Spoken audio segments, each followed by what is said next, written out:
Hello breaking news చూస్తున్నాం. తెలంగాణలో వాతావరణ మార్పులు అనూహ్యంగా పెరిగాయి. ఏప్రిల్ మొదటి 2-3 వారాల్లోనే రోజుల్లోని ఉష్ణోగ్రతలు 43 డిగ్రీలు చేరాయి. రానున్న రోజుల్లో మరింత పెరిగే అవకాశం ఉందని వాతావరణ నిపుణులు హెచ్చరిస్తున్నారు. 2 జిల్లాల్లో మినహా అన్ని జిల్లాల్లో కూడా 42 డిగ్రీల కంటే ఎక్కువ ఉష్ణోగ్రతలు నమోదయ్యాయి. నిర్మల్, జగిత్యాల, నల్గొండ, ఖమ్మం, గద్వాల్, ఆదిలాబాద్, నాగర్ కర్నూలు జిల్లాలో బుధవారం ఉష్ణోగ్రతలు 43 డిగ్రీలు దాటింది. నల్గొండ జిల్లాలోని నిడమనూరులో అత్యధికంగా 43.5 డిగ్రీలు నమోదైంది. ఇక పగటి ఉష్ణోగ్రతలు గణనీయంగా పెరగడమే కాకుండా రాత్రిపూట కూడా తీవ్రమైన వేడి గాలి కొనసాగుతుంది. ఇక సాధారణ కంటే ఎక్కువ ఉష్ణోగ్రతలు నమోదు కావడంతో పాటు వడగాల్పులు కూడా తీవ్రత కొనసాగుతుందని వాతావరణ శాఖ హెచ్చరించింది.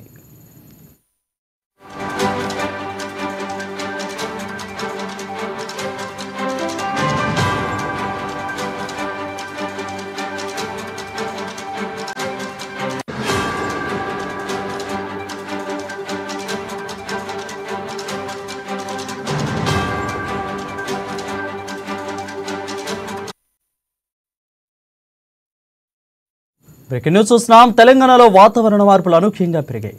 ఏప్రిల్ మొదటి 2-3 రోజుల్లోనూ ఉష్ణోగ్రతలు 43 డిగ్రీలకు చేరాయి. ఇక రానున్న రోజుల్లో మరింత పెరిగే అవకాశం ఉందని వాతావరణ నిపుణులు హెచ్చరిస్తున్నారు. 2 జిల్లాల్లో మినహా మిగతా అన్ని జిల్లాల్లో 42 డిగ్రీల కంటే ఎక్కువ ఉష్ణోగ్రతలు నమోదయ్యాయి. ఇక నిర్మల్, నల్గొండ, జగిత్యాల, ఖమ్మం, గద్వాల్, ఆదిలాబాద్, నాగర్ కర్నూలు జిల్లాలో బుధవారం ఉష్ణోగ్రతలు 43 డిగ్రీలు దాటింది. నల్గొండ జిల్లాలో నిడమనూరులో అత్యధికంగా 43.5 డిగ్రీలు నమోదైంది. ఇక పగటి ఉష్ణోగ్రతలు గణనీయంగా పెరగడమే కాకుండా రాత్రిపూట కూడా తీవ్రమైన వేడి గాలి కొనసాగుతుంది. సాధారణ కంటే ఎక్కువ ఉష్ణోగ్రతలు నమోదు కావడంతో పాటు వడగాల్పులు తీవ్రత కొనసాగుతుందని వాతావరణ శాఖ హెచ్చరించింది.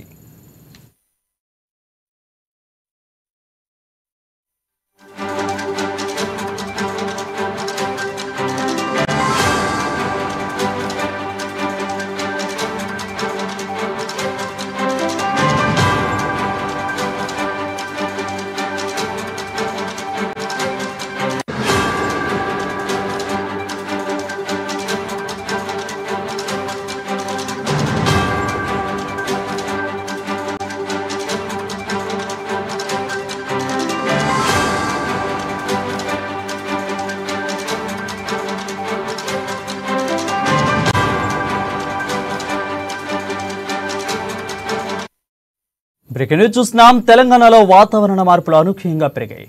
ఏప్రిల్ మొదటి 2-3 రోజుల్లోనూ ఉష్ణోగ్రతలు 43 డిగ్రీలకు చేరాయి. ఇక రానున్న రోజుల్లో మరింత పెరిగే అవకాశం ఉందని వాతావరణ నిపుణులు హెచ్చరిస్తున్నారు. 2 జిల్లాల్లో మినహా మిగతా అన్ని జిల్లాల్లో కూడా 42 డిగ్రీల కంటే ఎక్కువ ఉష్ణోగ్రతలు నమోదయ్యాయి. నిర్మల్, జగిత్యాల, నల్గొండ, ఖమ్మం, గద్వాల్, ఆదిలాబాద్, నాగర్ కర్నూలు జిల్లాలో బుధవారం ఉష్ణోగ్రతలు 43 డిగ్రీలు దాటింది. ఇక నల్గొండ జిల్లాలోని నిడమనూరులో అత్యధికంగా 43.5 డిగ్రీలు నమోదైంది. పగటి ఉష్ణోగ్రతలు గణనీయంగా పెరగడమే కాకుండా రాత్రిపూట కూడా తీవ్రమైన వేడి కొనసాగుతుంది. సాధారణ కంటే ఎక్కువ ఉష్ణోగ్రతలు నమోదు కావడంతో పాటు వడగాల్పులు కూడా తీవ్రత కొనసాగుతుందని వాతావరణ శాఖ హెచ్చరించింది. మరింత సమాచారం మా రీజనల్ కోఆర్డినేటర్ సత్యనారాయణ లైవ్ ద్వారా అందిస్తారు. సత్యనారాయణ, చెప్పండి, అప్డేట్స్ ఏంటి? వాతావరణ శాఖ ఏం చెప్పింది అసలు? Varun, good afternoon. అయితే ఏప్రిల్ మొదటి వారంలో ఉష్ణోగ్రతలు కనుక మనం గమనించినట్టయితే ఇవి దాదాపుగా మే మధ్య చివరిలో ఉన్నటువంటి ఉష్ణోగ్రతలుగా శాస్త్రవేత్తలు, అంటే ఇటు వాతావరణ శాస్త్రవేత్తలు చెప్తున్నారు.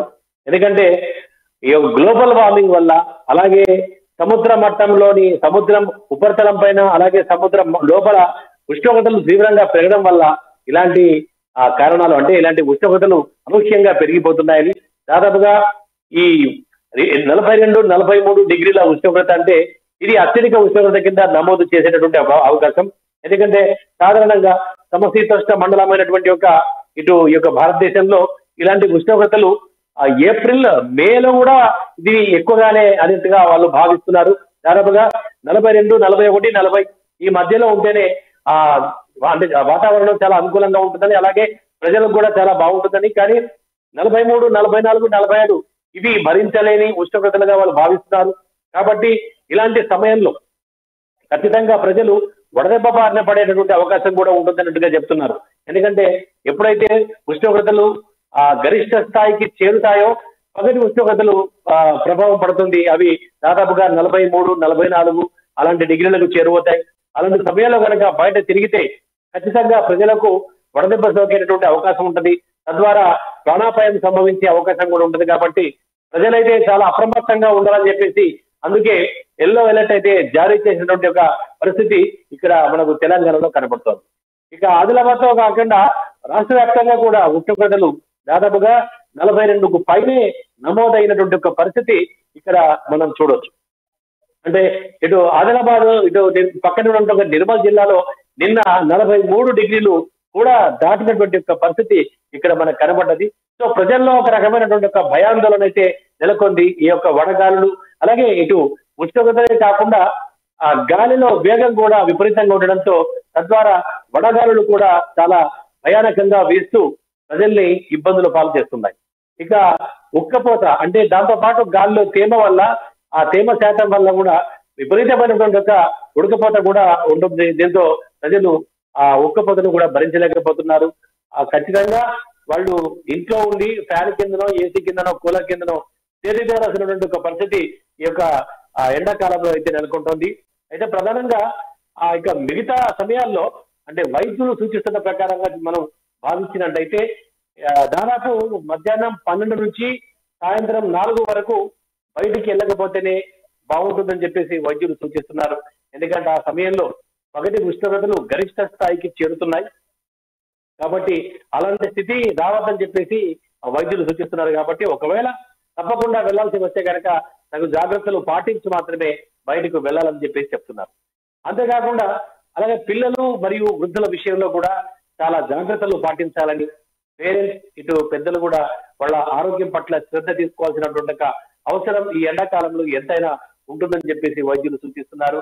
తద్వారా మంచినీరు తర్వాత కొబ్బరి నీళ్లు ఇలా డిహైడ్రేషన్ గురి కాకుండా ఓఆర్ఎస్ ద్రావణం ఇవన్నీ తరచుగా తీసుకోవాలని చెప్పేసి సూచిస్తున్నారు. ఇవన్నీ జాగ్రత్తలు పాటించినప్పుడు అయితే మండే ఎండలో కనీసం మనం ప్రాణంతో బతుకుంటాం అన్నట్టుగా వాళ్ళు సూచిస్తున్నారు. ఇవన్నీ కనుక పట్టించుకోకుండా బయట తిరిగితే కనుక ఖచ్చితంగా వడదెబ్బకు గురయ్యేటువంటి ఒక ప్రమాదం ఉందని చెప్పేసి వైద్యులు అయితే సూచిస్తున్నారు. మరి సాధారణంగా ఈ మనం చెప్తున్న ప్రకారం అంటే సైంటిస్టులు కానీ లేదంటే ఇటు వాతావరణ శాస్త్రవేత్తలు కానీ తర్వాత మిగతా ప్రకృతి ప్రకారంగా మనం చూసినట్టయితే రోహిణి కార్తెలో రోళ్లు పగిలే ఎండలు అనేటటువంటిది మనకు కనబడుతుంది. అంటే రోహిణి కార్తె సాధారణంగా ప్రతి సంవత్సరం కూడా మే చివరిలో ఈ రోహిణి కార్తె రావడం జరుగుతుంది. రోహిణి కార్తెలో ఎందుకంటే సూర్యుడు ఆ నక్షత్రంలో ప్రవేశిస్తాడు కాబట్టి అప్పుడు ఎండలు ఎక్కువగా ఉంటాయి అనేటటువంటి దానికి సందర్భంగా రోహిణి కార్తెలో రోళ్లు పగిలే ఎండలు అనేటటువంటి ఒక నానుడు ఉంటుంది. సో అది అంటే మే చివరిలో అలాంటి పరిస్థితి, జూన్ మొదటి వారంలో అలాంటి పరిస్థితి ఉండొచ్చు. కానీ ప్రజెంట్ చూస్తే మార్చ్ మొదటి వారం, మార్చి 2వ వారంలో అలాగే ఇప్పుడు ఏప్రిల్ మొదటి వారంలో కూడా అలాగే 40 నుంచి 43 డిగ్రీల మధ్య పగటి ఉష్ణోగ్రతలు పెరుగుతుండడం ఆందోళనకు గురి చేస్తోంది. సో ప్రజలు కూడా చేసేటటువంటి తప్పులే ఈ యొక్క వాతావరణంలో మార్పులు, వాతావరణ కాలుష్యం, ఆ తర్వాత గ్లోబల్ వార్మింగ్, ఎల్నినో ప్రభావం, తర్వాత ఈ విపరీతమైనటువంటి ఒక వాహనాల వాడకం, ఇవన్నీ కూడా అంటే వాహనాలు విడుదల చేసేటటువంటి యొక్క కార్బన్ మొనాక్సైడ్ అలాగే కార్బన్ డైఆక్సైడ్ ఇవన్నీ కూడా గాల్లో కలిసిపోయి గ్రీన్ హౌస్ ఎఫెక్ట్, వాతావరణ కాలుష్యం, ఓజోన్ పొరకు రంధ్రం పడడం, దాని తర్వాత ఈ యొక్క అతినీల రహిత కిరణాల ప్రభావం, ఇవన్నీ కూడా అంటే మానవ తప్పిదాలే వీటికి కారణంగా చెప్తున్నారు. కాబట్టి ఇప్పటికైనా ఈ యొక్క విపరీతమైనటువంటి యొక్క పర్యావరణ సమతుల్యాన్ని మనం దెబ్బతీయకుండా అరికట్టాలంటే ఎక్కువగా చెట్లు పెంచాల్సినటువంటి అవసరం ఉన్నట్టుగా శాస్త్రవేత్తలు సూచిస్తున్నారు.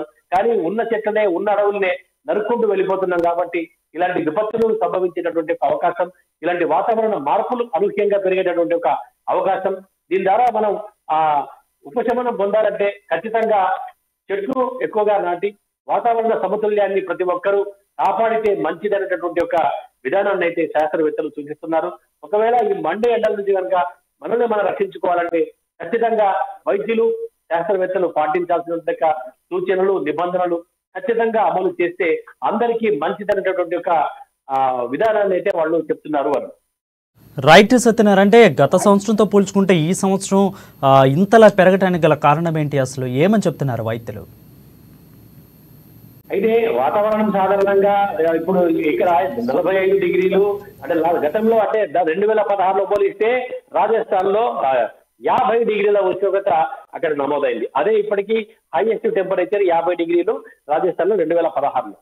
ఇక దాని దగ్గరికి ఇప్పుడు సమీపిస్తుంది. ఎందుకంటే రాగల 2-3 రోజుల్లో కూడా ఇంకో 2-3 ఉష్ణోగ్రతలు పెరిగేటటువంటి, అంటే 45 వరకు రావచ్చు అని చెప్పేస్తుందంటే దాని అర్థం ఏంటి, ఇంకా మరికొద్ది రోజుల్లో ఆ టార్గెట్ కూడా రీచ్ అయ్యేటటువంటి ఒక పరిస్థితి మనకు కనబడుతుంది.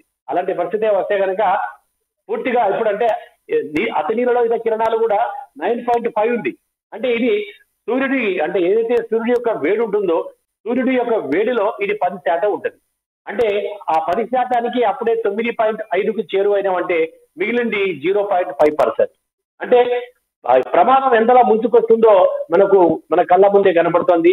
దీనికి అంతటి కూడా ప్రధాన కారణం గ్లోబల్ వార్మింగ్.